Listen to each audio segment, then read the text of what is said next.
William Orbit's story is one of sound, innovation, reinvention, and a quiet kind of genius that shaped the music of an entire era without always needing to stand in the spotlight. Born William Mark Wainwright on December 15, 1956, in Shoreditch, London, he grew up in a world where music felt like both an escape and a language he understood better than most.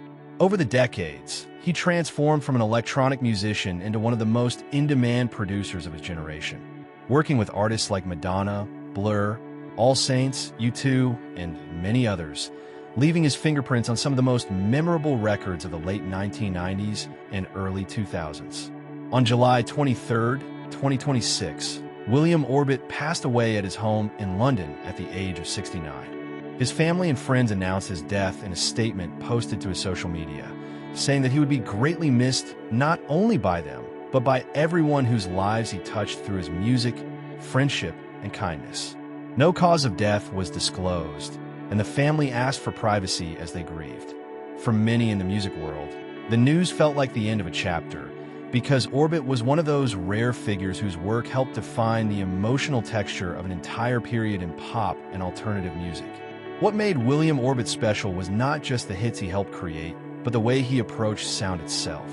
He was known for blending electronic textures with organic instrumentation, creating atmospheres that felt both futuristic and deeply human. His most famous collaboration came with Madonna on her 1998 album, Ray of Light, a record that reinvigorated her career and became a global phenomenon, selling millions of copies and earning multiple Grammy Awards. The album's shimmering production, layered vocals, and introspective mood owed much to Orbit's vision, and it remains one of the most influential pop records of its time. Beyond Madonna, Orbit's work with Blur on their 1999 album, 13, showed another side of his talent, helping the British band move into more experimental and emotionally raw territory. He also produced All Saints, Pure Shores, and Black Coffee, tracks that became synonymous with the sound of late 1990s and early 2000s pop. His ability to move between genres, from electronic to rock to mainstream pop, made him a sought-after collaborator for artists who wanted to push their music forward without losing emotional depth. Over a career that spanned more than 4 decades, he was credited with involvement in over 200 million recordings sold worldwide, a staggering number that reflects both his reach and his influence. Behind the scenes, Orbit's life was more complicated than the polished records might suggest.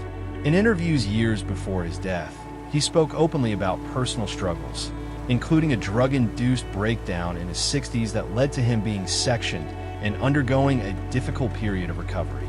Those experiences added another layer to his story, because they showed that the same sensitivity that made him such a gifted producer also made him vulnerable in ways that the public rarely sees.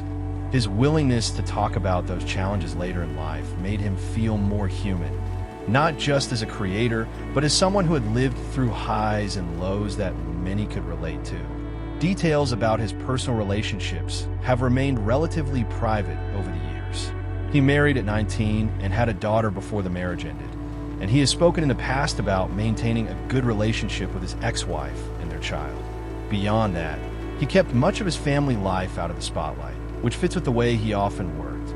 Deeply involved in the creative process, but not always eager to be the center of attention. As for his finances, various outlets have attempted to estimate his net worth over the years, but like many producers, exact figures are not consistently verified and should be treated with caution. What is certain is that his professional success brought him significant recognition, awards, and a lasting place in music history. William Orbit's lifestyle, as described in interviews, reflected someone who was thoughtful, sometimes restless, and deeply connected to the creative process. He was known for his curiosity, his love of experimentation, and his willingness to take risks in the studio, even when it meant challenging the expectations of major artists and labels. That adventurous spirit is part of why his work still resonates. He did not just follow trends. He helped shape them, often by blending technology and emotion in ways that felt new at the time and still feel meaningful now. The response to his death highlights how much respect he commanded across different corners of the music world. Tributes came from artists, collaborators, and fans who credited him with helping to create some of the soundtracks of their lives. In an industry that often rewards visibility, Orbit's legacy is proof that influence does not always require constant public presence. Sometimes the most lasting impact comes from the work itself, from the records that people return to again and again, and from the subtle ways a producer can change the direction of an artist's career.